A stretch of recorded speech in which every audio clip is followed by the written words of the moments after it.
The next person is our very own president. He thanks the Lord, but really we look forward to his guidance. When we don't know which way we should go, or how to say it, or how to write it, and some of us are really busy, Bruce takes time out of his day to go and educate the community at schools, at residence centers, like he's everywhere. The history of Orange County is important to him, and the history of Orange County is being told by him, and we appreciate everything he does. He will be introducing J.D. Slade.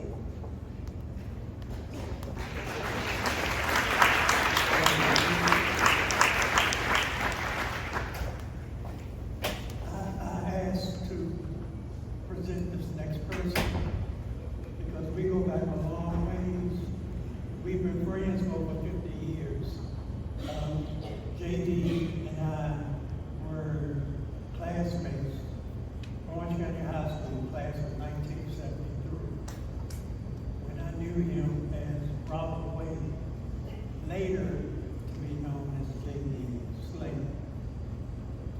Robert J.D. Slade has served over 50 years as an Orange County radio disc jockey and host of WJMA.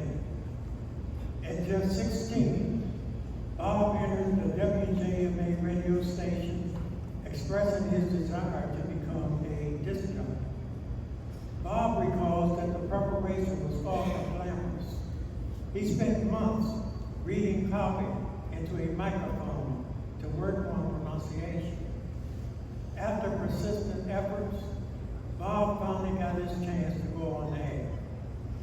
He has since hosted over 10,000 morning shows across the United States, working at WTON in Staunton as a musical director at Culpeper, WCVA, and at WFIC in Philadelphia for 8 years before returning to Orange as J.D.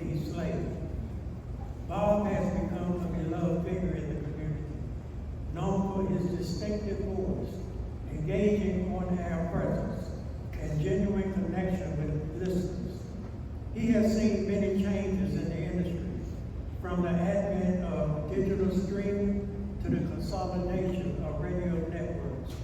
Yet, he remains a steadfast advocate for local content, ensuring that the voices and stories of Orange County are heard, fostering a sense of community and belonging. This show was much more than just a source of information. It was a daily ritual for many, starting their day on a positive note. Bob credits his success to the support of his family, friends, and loyal listeners. He is excited to continue his journey in radio, embracing new technologies while staying true to the heart of what makes this show special, the people.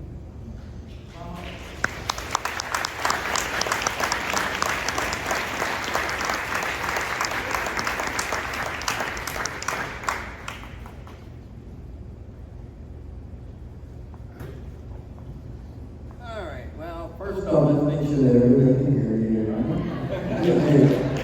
That's called training. I was 16 years old, student right here at Orange County High School. First off, I came down here from Bridgeport, Connecticut. So, of course, the first thing I was this city slicker. He just thought he was all that and a bag of chips. But I've always been shy, believe it or not. I got to go to the radio station. I just walked over there because, well, nobody told me I couldn't do it. The guy who owned the radio station at the time, his name was Art Harrison. And Art saw something in me and decided that he would take a chance and let me work at his radio station. And as Bruce just told you, it took me 6 months to read the copy. Just read the copy and read the copy and record it. But what that was to find out whether I was really dedicated to doing it. I loved it. I got an ego as big as New York City, man. And the opportunity to get out there and just shine was all out there. But ours taught me about community, which is not something that I had learned about before. And the one thing that he said to me that I've always reminded myself, you would not go to a friend's house and spit on the floor. Why would you open the mic and spit on all these people who are listening to you? That's not what they're listening for. My job was to entertain, to inform, and when I first started, I thought, when I got the morning show back in 2007, I thought, well, we might be here for 1 or 2 years. 18 years later, I signed off that morning show on September 10th of this year. 18 years, 4,022 shows. A lot of mornings getting up at 2:30 in the morning, going to bed at 5 o'clock in the afternoon. But it's like what I got out of it, the love that I got from the audience. That is what made it all worthwhile. I didn't do this for money. I didn't do this for awards. I did this because I started my career in Orange, Virginia. I decided I was going to end my career in Orange, Virginia.